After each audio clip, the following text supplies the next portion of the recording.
శుభమస్తు. శ్రీరామ జయం. కార్తీక మాస నియమాలలో స్నానం మొట్టమొదటిది, సూర్యోదయం కంటే ముందు చేయవలసింది. దీపారాధన రెండవది. ఛాయా నక్త సమయంలో, ప్రదోష సమయంలో దీపారాధన చేయడం శ్రేష్టం. భజన మూడవది, ప్రధానమైనది. భజించాలి, పరమాత్ముడిని భజించాలి, నామ సంకీర్తనం చెయ్యాలి. ఏకభుక్తం, కఠినమైన ఆహార నియమాలు పాటించడం ఏకాదశి వ్రతానికి సంబంధించినవి. ఆమలక ఏకాదశి అన్న పేరిట ఉసిరిక దీపం వెలిగించడం, ఉసిరికలను దానమివ్వడం, దీపం వెలిగించిన ఆ ఉసిరిక పైన ఆ దీపం కొండకు చేరిన తర్వాత వచ్చేటటువంటి మెత్తటి ఉసిరిక గుజ్జుతో శరీరమంతా కూడా అలదుకొని స్నానం చేయడం ఈ మాసానికే ప్రత్యేకం.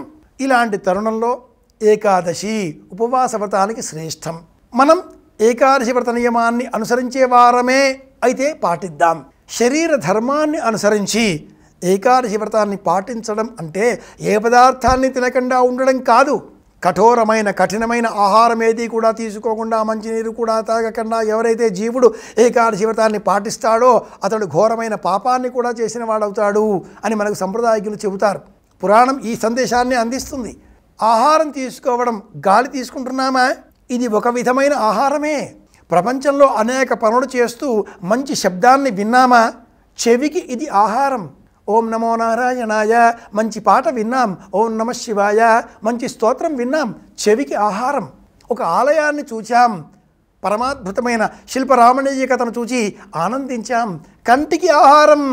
దైవాన్ని చూసాం, కంటికి ఆహారమే కదా. ఆలయానికి వెళ్ళాం, లేదా ఇంటిలో భక్తి ప్రపత్తులతో కూడుకున్న ఎవరో మహానుభావులను సందర్శనం చేసుకున్నాం, వారిని చూచిన కారణంగా మన మనస్సుకు తెలియని ఆనందం కలిగింది. అది ఆహారమే, మనస్సుకు ఆహారం. ఆహ్లాదకరమైన చోట ఏదో తోటలు, ఏదో విహారాలు. ఈ కార్తీక మాసం అంటే వనభోజనాలకు ఆలవాలం కదా.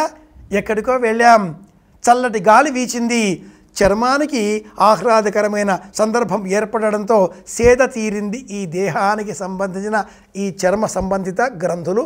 త్వక్ ఏదో, నాలుక ఏదో రుచి, ఇవన్నీ కూడా వాటికి కలిగిన ఆ అనుభూతులను ఆహారంగానే స్వీకరిస్తాయి. నాలికకు రుచి ఆహారం, చెవికి నామ సంకీర్తన ఆహారం, కంటికి పరమాద్భుతమైన ఆధ్యాత్మిక భక్తి అర్చనల దృశ్యం ఆహారం, మనస్సుకు పరమాద్భుతమైన వ్యక్తిత్వం గల వ్యక్తుల సన్నికర్ష, దగ్గరగా వెళ్ళి కూర్చోవడం ఆహారం. ఇవన్నీ కూడా అనుకున్నప్పుడు ఏకాదశి ఇవన్నీ కూడా స్వీకరిస్తున్నాం కదా. కాబట్టి ఏకాదశి ఉపవాసం పాటించే సందర్భంలో కూడా శరీరం పడిపోకుండా కొంత ఆహారాన్ని శరీరానికి అందించాలి. తులసి దళం వేసిన నీరు తీసుకున్న, పెసరపప్పు బియ్యం కలిపి గంజి వార్చకుండా అత్యసరిగా వండి హవిష్యం అన్న పేరుతో నెయ్యి వేసి కాసింత స్వీకరించిన కట్టె పొంగలి, ఇది కూడా ఉపవాస వ్రతానికి భంగం కానివ్వదు. అంబరీషోపాఖ్యానంలోనే ఈ విషయాలన్నీ కూడా చెప్పబడి ఉన్నాయి.